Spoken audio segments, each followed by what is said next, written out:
हम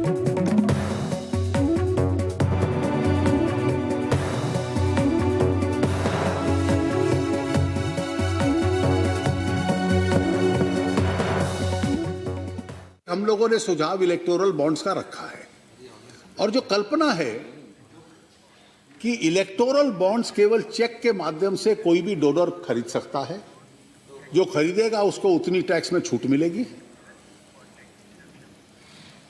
खरीदारी के कुछ समय के भीतर, छोटे समय में 3 या 4 सप्ताह में वो रिडीमेबल होगा, केवल पॉलिटिकल पार्टी के अकाउंट में होगा और केवल हर पार्टी का एक अकाउंट होगा जो प्री डिक्लेयर्ड होगा इलेक्शन कमीशन में, इसमें रिडीमेबल होगा।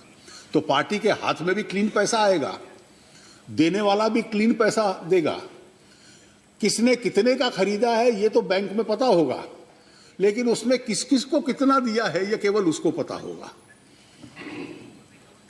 और ये जो आनंद जी अभी समस्या बता रहे थे, इसमें आपको भी लाभ होगा, जो विपक्ष में है उसको लाभ होगा। और इसलिए सरकार में रहकर ऐसा कानून बनाना कि जिसमें विपक्ष को भी मिलता रहे, इसके लिए बड़ा दिल चाहिए। नमस्कार, मैं रविश कुमार। दिसंबर 2013 में लोकपाल कानून बन गया, लेकिन 17 आ गया है, लोकपाल का अता पता नहीं है। कौन साहब हैं ये? इनका जिक्र ना तो बैंकिंग सर्विस क्रॉनिकल में मिलेगा, ना ही प्रतियोगिता दर्पण में, क्योंकि ये बने ही नहीं है। आखिर जिस कानून को बनाने के लिए इतना घनघोर आंदोलन चला, उस कानून के बन जाने के बाद लोकपाल क्यों नहीं बना? लोकपाल का ढांचा तक नहीं मालूम कि कहां कौन सा दफ्तर है उसका, कितने कर्मचारी हैं, कुछ अता पता नहीं। इस सवाल पर सुप्रीम कोर्ट में सुनवाई पूरी हुई है, फैसला सुरक्षित है। लोकसभा में विपक्ष का नेता नहीं है और लोकपाल कानून के हिसाब से बगैर विपक्ष के नेता के लोकपाल की नियुक्ति नहीं हो सकती है। तो जाहिर है इसे लेकर कानून में संशोधन की आवश्यकता है। बाकी तमाम कानूनों के संशोधन झटके में पास हो जाते हैं, बगैर किसी व्यापक मुश्किलों के पास हो जाते हैं।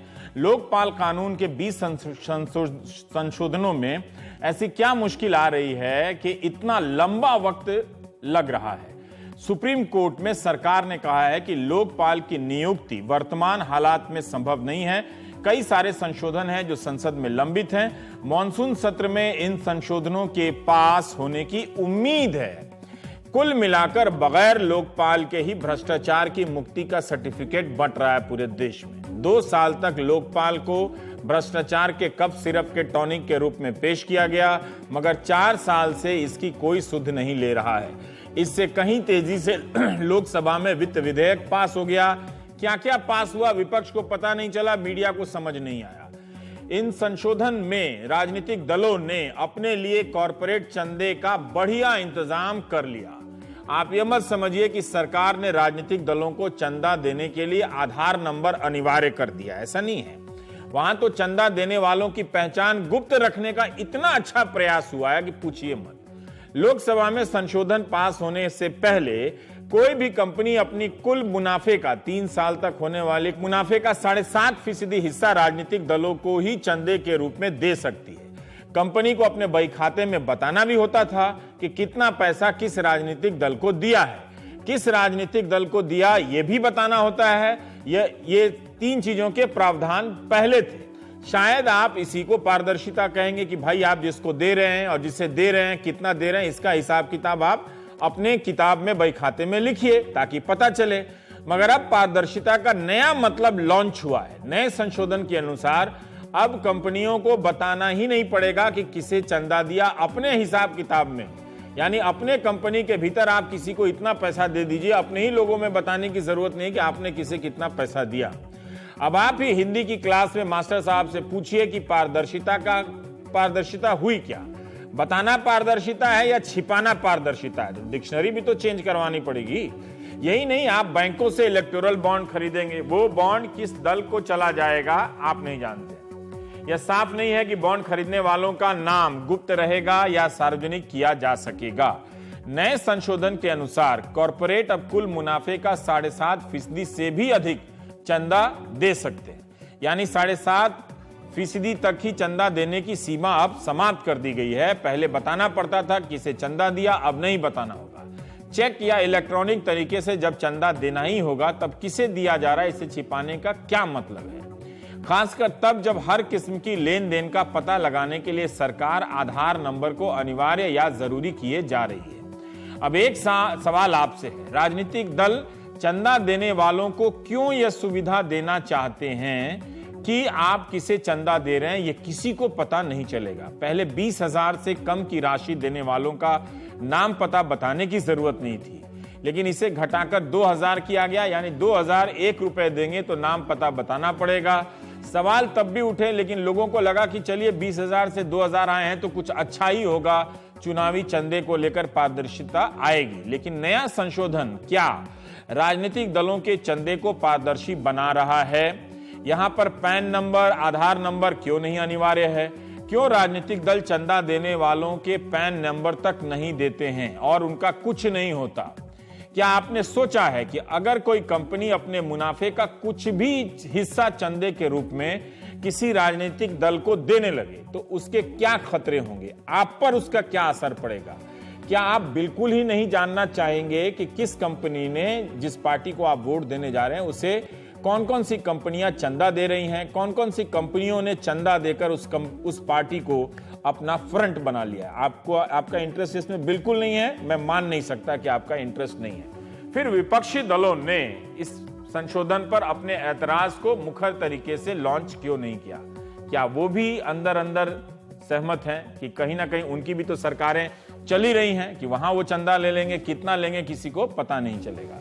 तो प्राइम टाइम पे हम बात करेंगे ADR, association for democratic rights, जो चंदों के बारे में जो अध्ययन करते हैं संस्था, उनके अनिल वर्मा साहब हैं और आप उनसे जुड़े हुए हैं, तो आपसे बात करेंगे। और पूर्व चुनाव आयुक्त एसवाई कुरैशी साहब से, तो आप लोगों का स्वागत है। सर, मैं आपसे जानना चाहता हूं कि 7.5% मुनाफे का कोई कंपनी जो 3 साल से कमा रही है, वो किसी पार्टी को चंदा देती है और अपने दफ्तर के बही खाते में उसको हिसाब लिखती है कि आपने किसको दिया। ये प्रोविजन क्यों हटाया गया कि आप अपने बही खाते में आप 7.5% से ज्यादा भी चंदा देंगे और अपने दफ्तर के भीतर के अकाउंट बुक में नहीं लिखेंगे कि आपने किसे दिया? ये तो वाकई एक बड़ा हैरानकुन एक कदम हुआ। इसी पे बड़ी डिबेट हो रही है 2-3 दिन से कि बहुत ही खामोशी से ये चुपके से गोया ये रिफॉर्म हो गया। कहाँ ये डिस्कशन होता था कि हमारे कॉरपोरेट हाउसेस हैं वो चंदा देते हैं और सरकारें वही चलाते हैं, पोस्टिंग ट्रांसफर्स वो करा लेते हैं, मंत्री कौन होगा वो डिसाइड करते हैं। तो बजाय इसके कि उनका रोल कम किया जाता, अब तो उनका रोल बढ़ाने के लिए एक तो यही कदम है।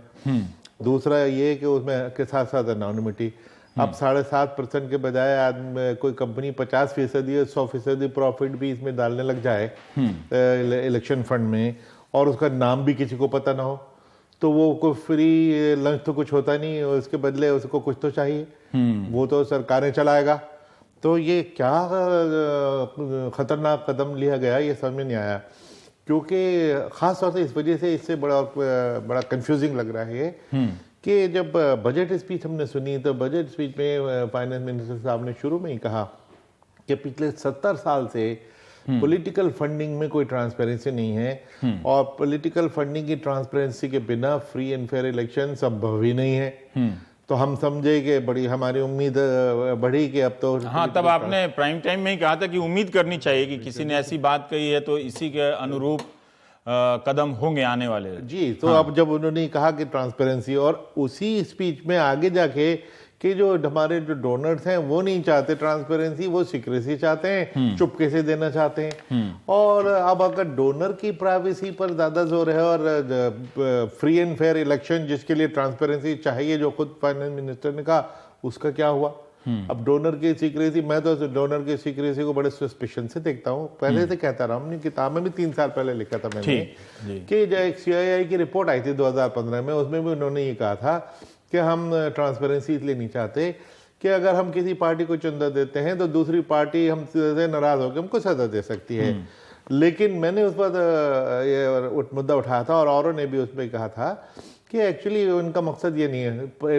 कॉर्पोरेट हाउसेज तो सभी पार्टीज को फंड करती हैं, कोई हार जाए कोई जीत ले उसे उनको फर्क नहीं पड़ता, जो भी जीतेगा वो उनका ही है। क्योंकि सबकी अलग अलग सरकारें भी तो होती हैं अलग अलग राज्यों में। नहीं, हर एक ही वक्त में हर पार्टी को दे देते हो कि भाई जो भी आएगा उसे देखा जाएगा, नाराज नहीं करना। क्योंकि उनका ट्रांसपेरेंसी को बंद करने का मकसद ये है कि उसके बदले जो उनको कुछ कॉन्ट्रैक्ट मिलेंगे, कि लाइसेंसेस मिलेंगे, जो फेवर मिलेंगे, वो लोग ये हमको पता ही नहीं चलेगा कि पता नहीं लगे। तो उसको अपनी जो बेसिक इंटेंशन बेईमानी की है उसको काउच कर रहे हैं किसी अच्छी टर्म में, तो ये तो बड़ी सस्पिशियस बात है। वर्मा जी, क्यों खतरनाक है? अगर क्या ये हम समझे कि आपके अंदर कोई इनकम टैक्स अधिकारी आए और पता चले कि आपके प्रॉफिट का 100 करोड़ का 20 करोड़ कहाँ गया है, उस किताब में कोई हिसाब ही नहीं है, तो क्या चंदा देने के बहाने कॉरपोरेट कंपनियों को ये छूट दी जा रही है कि आप चंदा देने के इस शर्त का फायदा उठाकर अपने सिस्टम के भीतर ब्लैक मनी जनरेट कर लो? हाँ, बिल्कुल सही है। ना ही ये छूट के अलावा उनको टैक्स एग्जेम्पशन भी मिलेगा। मैं लेकिन थोड़ा सा आपको पीछे ले जाना चाहता हूँ कि ये जो सरकार की जैसे जो चीज़ प्राइम मिनिस्टर कहते हैं और जो फाइनेंस मिनिस्टर एक्चुअली इम्प्लीमेंट कर रहे हैं या अमेंडमेंट्स करा रहे हैं लॉज में, वो मेल नहीं खा रहा। छोड़ दीजिए वो क्या कहते हैं, तो 25 चीजें हैं इधर से उधर करने का। जो इन्होंने किया है इस पे बताइए। ये जो किया है, हम तो शुरू से ही बोल रहे हैं कि आम आदमी को ट्रांसपेरेंसी, कैशलेसनेस, डिजिटल इकोनॉमी और इसके उसमें कंफ्यूज किया जा रहा है। हम कह रहे हैं कि आम आदमी को पॉलिटिकल पार्टी की फंडिंग के बारे में पता होना चाहिए कि पैसा कहाँ से आ रहा है, क्योंकि ये जनता का पैसा है। अब धीरे धीरे करके कॉरपोरेट फंडिंग का अगर आप रोल इसमें बढ़ाते जा रहे हैं, एक तरफ तो ये डिबेट चलती है कि स्टेट फंडिंग या पब्लिक फंडिंग से इलेक्शंस होने चाहिए, क्योंकि क्विड प्रो को का मामला जो है उसको कोई भी निगेट नहीं कर सकता, वो है। तो आपको लगता है कि बहुत सारे पॉलिटिकल लॉबी सक्रिय हो जाएंगे एक पार्टी के पीछे लगा के कि अगर ये पार्टी हमें प्रॉमिस करती है कि भूमि अधिग्रहण बिल हटवा देगी, है ना, उस सारी बंदिशें हटा देगी ताकि किसानों की जमीनें हड़पी जा सके, तो चलो इसको 500 करोड़ चंदा दे देंगे, किसी को पता भी नहीं चलेगा। फिर कुछ भी हो सकता है। कोई भी कॉन्ट्रैक्ट आप अगर लेना चाहें और आप बोलें कि मैं एक्स अमाउंट एक्स पार्टी को दे रहा हूँ, उसके बाद वो कॉन्ट्रैक्ट उसको मिल जाएगा और उसमें से किस प्रकार से पैसे का बंटवारा होगा, क्या होगा, उसमें से कितना, किसको पता लगेगा? तो ये तो एक हमारी तरफ से काफी खतरनाक वो है, जहाँ की इसको रिफॉर्म के तौर पे पेश किया जा रहा है। रिफॉर्म नहीं, ये तो बिल्कुल उसका विपरीत हो रहा है। डिफॉर्म है एक तरह से। नहीं, पर सर एक चीज बताइए कि अगर हम कॉर्पोरेट हैं, ये कंपनी है, कंपनी ए, उसने अपने खाते में ये नहीं दिखाया कि 20 करोड़ किसे दिया गया, तो हो सकता है कि कंपनी के बोर्ड ऑफ डायरेक्टर्स को भी पता ना चले। ठीक जी। और वो 20 करोड़ रुपया लेकर हम व्यक्तिगत रूप से उस पैसे को खुद भी रख लिए और पार्टी को, व्यक्तिगत नेता को भी ऑब्लाइज कर दिए, दोनों काम हो गया। क्योंकि अगर आप कुछ भी रख सकते हैं इसका, तो इसका क्या मतलब, इसका तरीका क्या होना चाहिए? क्या इसमें क्या अगर वो कंपनी मान लीजिए कि पार्टी को दे दी चंदा, कंपनी देती है कि आपको 20 करोड़ चंदा दिया, आप बीजेपी हैं या कांग्रेस हैं, तो तब जब आप अपना इनकम टैक्स रिटर्न भरने जाएंगे तब भी क्या आप नहीं बताएंगे कि किसने आपको 20 करोड़ दिया? देखिए, क्लैरिटी तो अभी इसमें है ही नहीं, क्योंकि इसकी डिटेल तो अभी बताई नहीं गई है। फाइनेंस मिनिस्टर साहब की मैं स्पीच सुन रहा था राज्यसभा में, उसमें उन्होंने कहा कि भाई ये जो बॉन्ड वाली स्कीम है, ऑब्वियसली ये इतना जो लिमिट बढ़ेगी तो बॉन्ड ही खरीदेंगे, तो बॉन्ड की स्कीम तो अभी उसकी डिटेल वर्कआउट की जा रही है और उन्होंने सजेशंस इनवाइट किए। मैं समझता हूँ ये एक आखिरी उम्मीद है कि वो सजेशन जो इनवाइट किए जाएंगे तो उसके बाद जो सारी शंकाएं हो रही हैं उनको दूर करने की एक चांस और उसको हम दे सकते हैं कि इलेक्टोरल बॉन्ड, लेकिन ये तो चंदा देने वाली बात है ना सर। इलेक्टोरल बॉन्ड तो दर्शकों को ये समझना चाहिए कि बैंक कोई बॉन्ड जमा करेंगे, हम गए, हमने उसको बॉन्ड को खरीदा, सरकार ने उस पैसे को किसी एक सामूहिक फंड में दिया या पार्टियों में वितरित कर दिया, जो भी है। नहीं, मेरी जो समझ ये है कि 7.5% अब तक था जो प्रॉफिट चंदा दे सकते थे और आप उससे ज्यादा दे सकेंगे। बॉन्ड की स्कीम यही है कि आप चंदा जो कैश में देते थे, कैश के बजाय बॉन्ड में देते, तो इसलिए, और बॉन्ड को एनोनिमस कर दिया। अब वैसे तो कंपनीज एक्ट में लिखा हुआ है कि किसी भी पॉलिटिकल पार्टी को चंदा देने से पहले बोर्ड में रेजोल्यूशन होगा, तो बोर्ड में उम्मीद ये करते हैं कि कम से कम वो क्लॉज, वो सेक्शन अभी नहीं हटाया गया, क्योंकि कम से कम जो शेयर होल्डर्स हैं, बोर्ड की जब मीटिंग होगी, बोर्ड को बताया जाएगा कि हम ये बॉन्ड हमने इतने लिए हैं और फला पार्टी को दे रहे हैं। अच्छा, वो प्रोसीडिंग जो होता सर है बुक में ही नहीं होगा, अगर वो अपने भीतर के बही खाते में, लाभ हानि के बही खाते में नहीं लिखेगी और शेयर होल्डर को ना बताया कि 50 करोड़ उसने किसको दे दिया। नहीं, शेयर होल्डर की बात तो बाद में आती है, पहले बोर्ड में है ना, हाँ। कि बोर्ड के अप्रूवल के बिना वो चंदा दे ही नहीं सकते, जो जैसा कि ऑलरेडी कौन से सेक्शन में। ये सवाल का जवाब इसके संदर्भ में जानना जरूरी है। ये जरूरी है कि कम से कम उनसे तो पूछना ही पड़ेगा कि हम इतना पैसा फला पार्टी को देने जा रहे हैं, चाहे जनता को बताएं ना बताएं, लेकिन बोर्ड को तो पता होना चाहिए। क्या ये भी खतरा है कि राजनीतिक दल अपने पैसे का हिसाब किताब करने के लिए कंपनियां खोल लें और फिर खुद चंदा देके अपना व्हाइट ब्लैक का व्हाइट, मतलब ऐसा तो होता ही रहता है, सुनते रहते हैं। जैसे ऑलरेडी काफी सारी पार्टियां हैं जो कभी इलेक्शन लड़ी नहीं है और उसमें से वो 255 को अभी जो डीलिस्ट किया गया था, तो इस प्रकार की भी हो सकता है, कोई उसको डिनाई नहीं कर सकते। मैं थोड़ा सा उस पर टिप्पणी करना चाहता हूं जो डॉक्टर साहब ने बताया अभी, कि इलेक्शन कमीशन की और लॉ कमीशन की रिकमेंडेशंस ये हैं कि ये जो चंदा मिलता है उसको बोर्ड ऑफ डायरेक्टर्स नहीं, शेयर होल्डर्स की मीटिंग में होना चाहिए, क्योंकि पैसा उनका है। तो ये बोर्ड ऑफ डायरेक्टर्स से भी काम नहीं चलेगा। ये गुप्त रखने के बहाने इस शर्त से छूट दे रही है क्या? दूसरी जो उनकी रिकमेंडेशन है लॉ कमीशन की और उसकी है कि कोई भी अमाउंट 20,000 से ऊपर का हो, पहली बात तो कैश, ठीक है, इलेक्ट्रॉनिक फलाने से होना चाहिए, और उसकी पूरी डिटेल्स, एड्रेस, नाम, नंबर, जो भी बंदा दे रहा है पैसा, वो अवेलेबल होनी चाहिए इलेक्शन कमीशन के पास। अगर वो होता है तब तो ट्रांसपेरेंसी है, नहीं तो फिर क्या किसी। लेकिन लॉ कमीशन ने ये सुझाव दिया है, आप कह रहे हैं कि शेयर होल्डर पास करेगा वो देंगे, तो शेयर होल्डर वाला इसमें तो पढ़ने को मिला नहीं। स्पेसिफिक सेक्शन 29 में 2 इंसर्ट करने के लिए बोला है एडिशनल, वो उसमें से एक ये दोनों चीजें जो मैंने आपको बताई कि शेयर होल्डर से पास करा के तब चंदा दी, यानी कोई कंपनी किसी को कितना चंदा दे रही है उसके भीतर और शेयर होल्डर के बीच सबको पता रहे। लेकिन हुआ उल्टा, आपने कह दिया कि उसको गुप्त रखना है। ठीक है, ऑनलाइन वगैरह वगैरह की जो बात हो रही है, डिजिटल ट्रांजैक्शन, इसका एक ही तर्क है कि सबको पता रहेगा।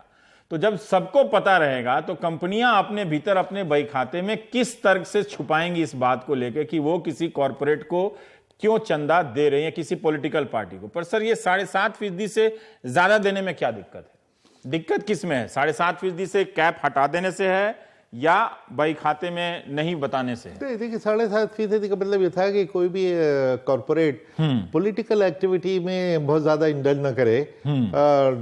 यहाँ तो ये कि आप सारा का सारा प्रॉफिट आप पॉलिटिकल पार्टी में डालने लग जाएं, तो आप तो पॉलिटिक्स खेल रहे हैं, फिर आपका क्रोनी कैपिटलिज्म यही तो होता है कि फिर तो आप सरकार चलाएंगे, क्योंकि उनको क्या इतना प्यार है कि वो सारा का सारा प्रॉफिट पॉलिटिकल पार्टीज ही को देना है और किसी काम में खर्चा नहीं करेंगे। तो ये तो दुनिया में ऐसा कहीं नहीं होता, हर जगह लिमिट होती है कि इससे ज्यादा, हर जगह लिमिट होती है, हर जगह लिमिट होती है कि आप डोनेशन, पॉलिटिकल डोनेशन की एक लिमिट होती है। मतलब क्या 10% से ज्यादा नहीं दे सकते? Different percentage. लेकिन ऐसा नहीं होता कि आप कुछ भी दे देंगे, कुछ भी दे दीजिए कि सारा ऐसा कहीं नहीं आप होता। 100% सिर्फ पॉलिटिकल पार्टीज ही के लिए आप कंपनी बन के रह जाए, ये तो बड़ी डाउटफुल। हाँ, कल को कोई सीईओ ये ऐलान कर दे कि हम देश के लिए कर रहे हैं, वो अनारकली में एक डायलॉग है ना फिल्म में कि देश के लिए तो किया जा सकता है और इससे समाज का भला होगा, तो मैं अपना सारा मुनाफा यहाँ डाल रहा हूँ। तो कंपनी अपना विस्तार करने के बजाय, कर्मचारियों पे खर्चा करने के बजाय राजनीतिक निष्ठा में उधर समर्पित कर सकती है।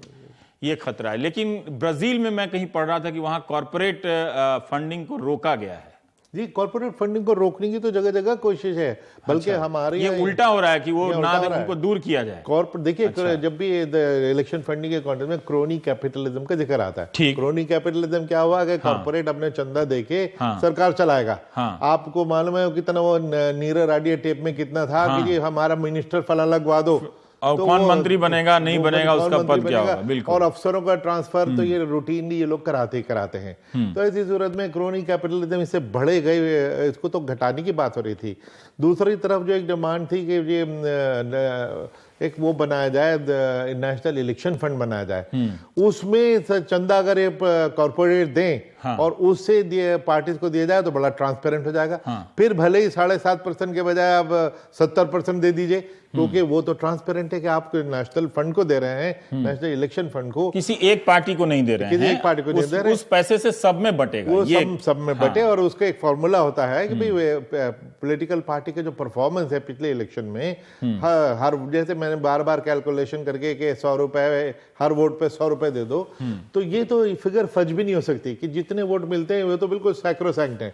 एक वोट पे 100 रुपए ले लीजिए, 10 वोट पे आप 1000 ले लीजिए, तो उसमें कोई ये नहीं कि आदमी फिगर को डिस्टॉर्ट सुनते हैं कि 2-2 हजार रुपए आजकल बटने लगा है वैसे। पर फिर भी मैं ये जानना चाहता हूं अपने दर्शकों की समझ के लिए, जैसे आप अभी कह रहे थे कि एक नेशनल फंड बन जाए, ठीक है, पर ये जो क्या इस बात का खतरा है कि ये कैप अगर हट गया और इसका विरोध नहीं हुआ, जिस तरह से राजनीतिक दलों में, विरोधी दलों में भी तो इसको लेकर खास सवाल तो मैंने नहीं देखा कि सरकार बिल लाई, मनी बिल लाई, या टेक्निकल जो राजनीतिक चीजें हैं उसको लेकर विरोधी दल ज्यादा सक्रिय हैं और आधार को लेकर सक्रिय हैं, पर इस हिस्से को लेकर उतनी मुखरता तो नहीं है।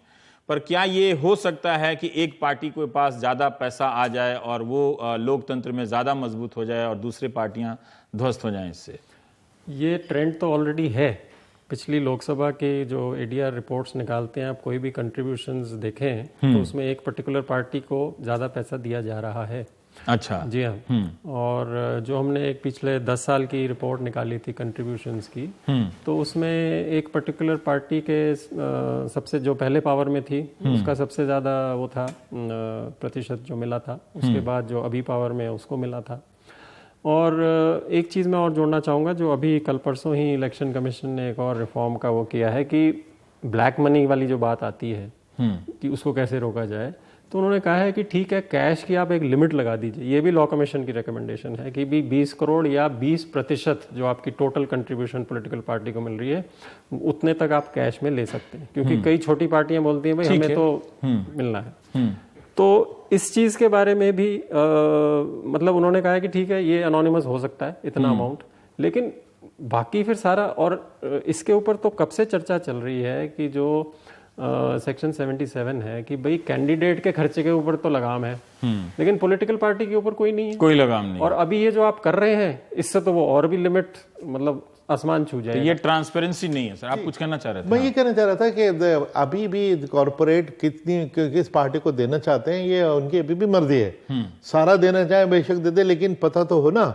अब जो होने जा रहा है कि उसका पता ही नहीं लगेगा कि किसने किसको दिया, या किसी पार्टी के पास जो चंदा आया वो कहां से आया, ना पहले पता लगेगा ना बाद में लगेगा। पता लगेगा जी।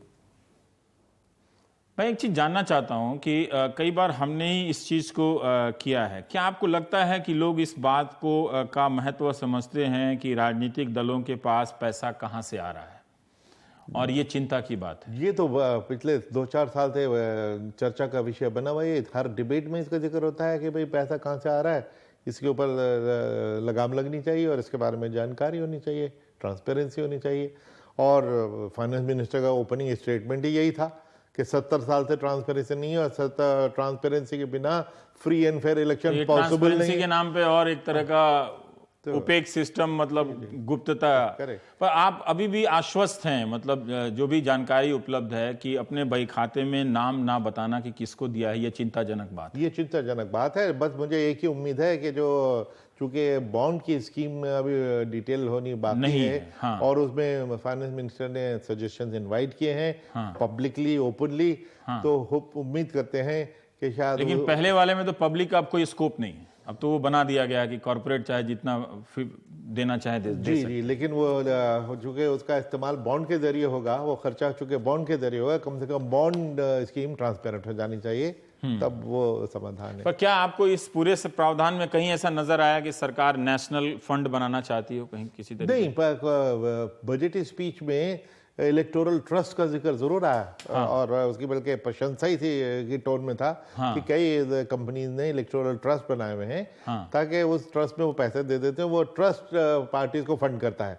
तो कॉर्पोरेट के पॉलिटिकल ट्रस्ट के बजाय एक नेशनल ट्रस्ट हो जिसमें सब लोग चंदा दें, उस चंदे पे उनको पूरी इनकम टैक्स की छूट भी मिले, और उस पैसे से पॉलिटिकल पार्टीज को फंड कर दिया जाए। किसने किसको दिया ये सबको पता है, ये सबको पता होना चाहिए। ये तो बहुत जरूरी है। अभी तक जैसे जनरल साहब ने बताया कि 20,000 रुपए से ज्यादा का चंदा किसको दिया है। हाँ। ये तो हमको पहले बताया ही जाता था, इलेक्शन कमीशन को बताते थे। हाँ। अब 20,000 के ऊपर क्या 20 करोड़ खुद ही करेंगे, मत बताओ, पता ही नहीं लगेगा। पर सर ये जो डर है कि बता देंगे डोनर नहीं देना चाहता है, तो दुनिया में इसका कहीं इलाज हुआ है क्या? हमारे दर्शकों को बता सकते हैं। वित्त मंत्री भी कहते हैं, सब कोई कहता है कि कोई भी इस डर से पैसा नहीं देगा कि उसका नाम पता चल जाएगा। मेरे हिसाब से ये वाजिब नहीं है, ये वाजिब नहीं कहना। होता क्या दुनिया का उदाहरण देकर थोड़ा दुनिया का इतना मेरे को अभी डिटेल्स नहीं है। हाँ। लेकिन मैं अपने ही इलेक्टोरल ट्रस्ट के बारे में बात करता हूँ। उस सिस्टम में क्या खराबी थी? वो बिल्कुल पारदर्शी था। जो भी अमाउंट बैंक चेक ड्राफ्ट वगैरह के द्वारा इलेक्टोरल, और उसकी जो हमने रिपोर्ट्स निकाली हैं आप उनको देख लें। इलेक्टोरल ट्रस्ट ये क्या है सर? ये इलेक्टोरल ट्रस्ट बनाए गए हैं। इनिशियली कुछ कॉर्पोरेट हाउसेज ने बनाए थे। हाँ। कुछ अभी उनसे डीलिंग हो गए हैं और वो अलग से चल रहे हैं। ठीक। उसमें क्या होता है कि जो कॉर्पोरेट हाउसेज हैं उसमें चंदे के तौर पे पैसे दे देते हैं। ठीक है। हाँ। और फिर वहां से वो उनको टैक्स एग्जेम्पशन मिलता है। तो उस इलेक्टोरल ट्रस्ट में कई कॉर्पोरेट चंदा देते हैं, दे सकते हैं। और वो इलेक्टोरल ट्रस्ट फिर पॉलिटिकल पार्टीज को चंदा दे सकते हैं। और उसकी वो है कि उनको 99% तक वो सारा अमाउंट पॉलिटिकल पार्टीज को ही दिया जाए, क्योंकि वो बना ही पॉलिटिकल पार्टीज के लिए है। तो हमने जो पीछे रिसर्च करके इनकी रिपोर्ट्स निकाली थी उसमें सब में आता है कि ये दोनों मेजर पार्टीज को देते हैं। ऐसी कोई बात नहीं है, वो सबको खुश रखते हैं। और ये जो बात आती है कि नहीं उनको डर है कि वो दूसरे वाला ये कर देगा, वो कोई नहीं करता। कोई नहीं करता। ये डर वाले पर आप थोड़ा लोगों को और बता सकते हैं। दूसरे इलेक्टोरल ट्रस्ट में ये है कि एक तो है कि एक कंपनी डायरेक्टली पॉलिटिकल पार्टी को दे, एक्स को दे, वाई को दे, उसके ऊपर डिस्क्रिमिनेशन का चार्ज लगे, कुछ भी लगे कि वो पॉलिटिक्स खेल रहा है ये लगे, उस लिहाज से ये ज्यादा साफ सुथरा है कि उसने एक इलेक्टोरल ट्रस्ट को दे दिया।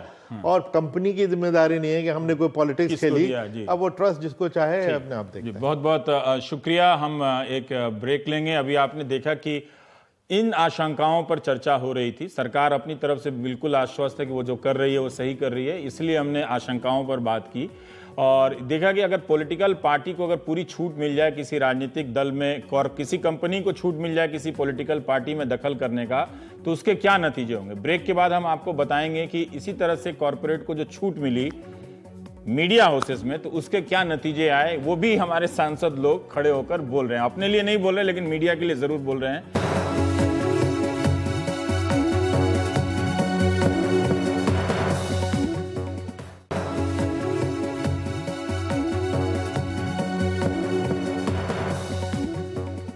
राज्यसभा में विपक्ष के सांसदों ने मीडिया पर टिप्पणी की है। शरद यादव, कपिल सिब्बल, सतीश मिश्रा, नरेश अग्रवाल, रामगोपाल यादव। पेड न्यूज से लेकर मीडिया के मालिकाना हक के सवाल को उठाया गया है। पत्रकारिता को लेकर जो परेशान हैं, जिन्हें लगता है कि उनके मुद्दे उठते नहीं, उन पर बात नहीं होती, राजनीतिक हस्तक्षेप बढ़ता ही जा रहा है।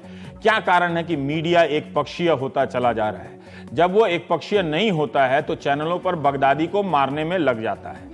दोनों ही स्थिति में जनता नहीं होती, उसके सवाल नहीं होते। चैनलों में जिस तरह से योगी युग छाया हुआ है, उससे मोदी युग और बड़ा हुआ है। लेकिन इस युगा युग में आपके मसले कहां हैं? जो सूचनाएं हैं वो किधर हैं? जो रिपोर्टिंग है वो कहां है?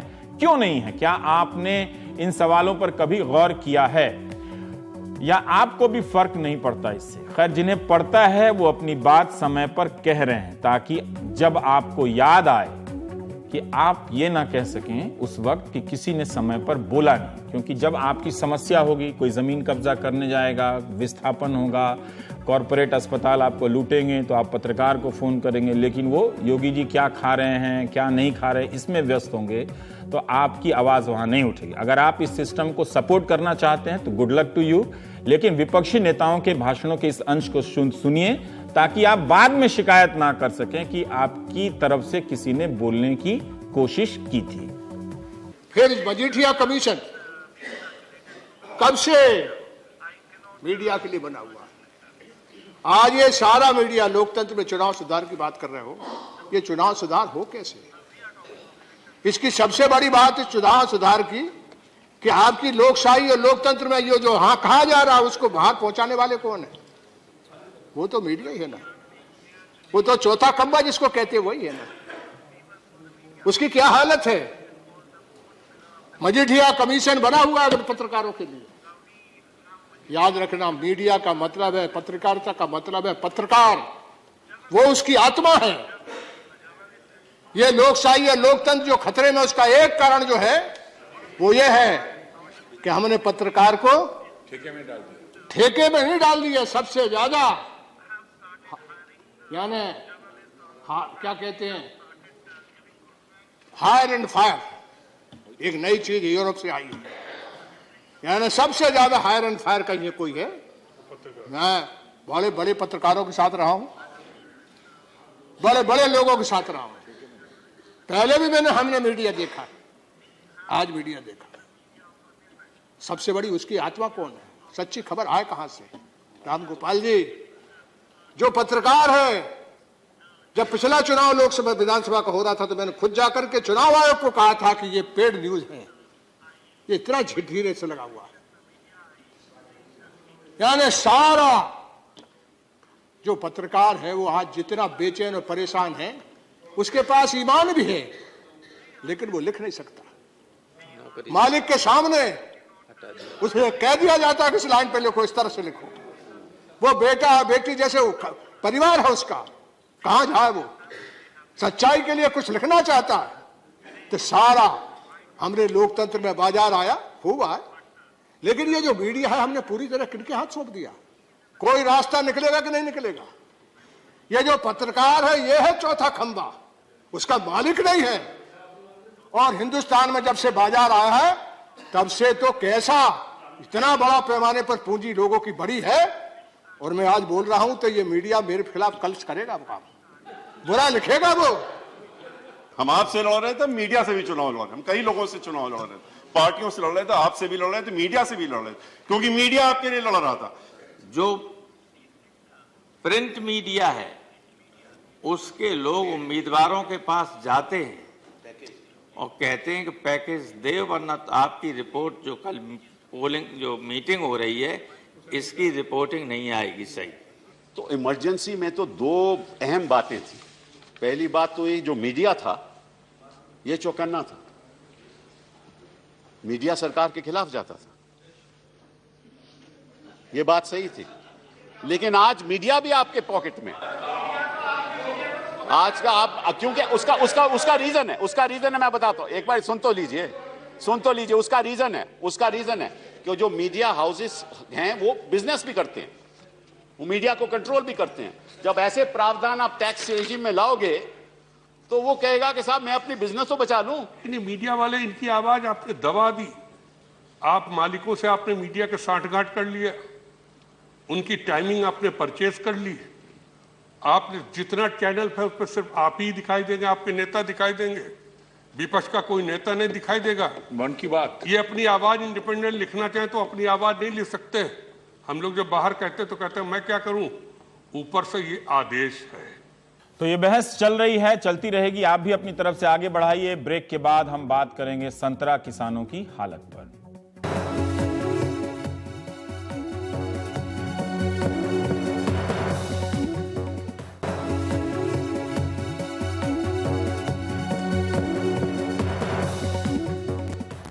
अब बात उन किसानों की जो 3 साल से नुकसान उठा रहे हैं, कभी फसल खराब मौसम के कारण तो कभी फसल ज्यादा होने के कारण।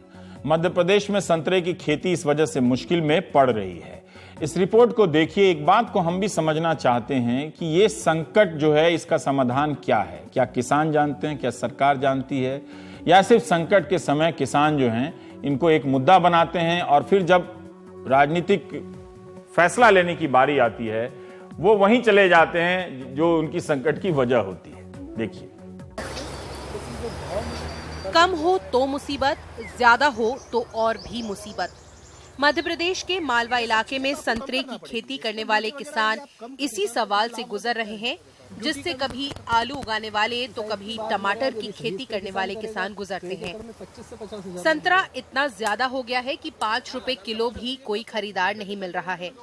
समय पर न बिका तो संतरे खराब हो जाएंगे, संतरे खराब होंगे तो कर्जे का बोझ बढ़ जाएगा। गोकुल सिंह ने संतरे की खेती में कोई कमी नहीं की। मेहनत का फल आया तो उसका स्वाद मीठा नहीं मिल रहा। 7 एकड़ जमीन में संतरे की खेती ने उन्हें फंसा दिया है। हमने सोची थी कि भाई बगीचा अपना बिकेगा, अपन आप साहूकार करने का बैंक का पटेदार कर्जा, बच्चे की फीस भी जमा करनी है स्कूल की। अब वो इसमें ये भी नहीं हो पा रही है, अभी इंतजार कर रही है, व्यापारी कोई लेवाल ही नहीं है।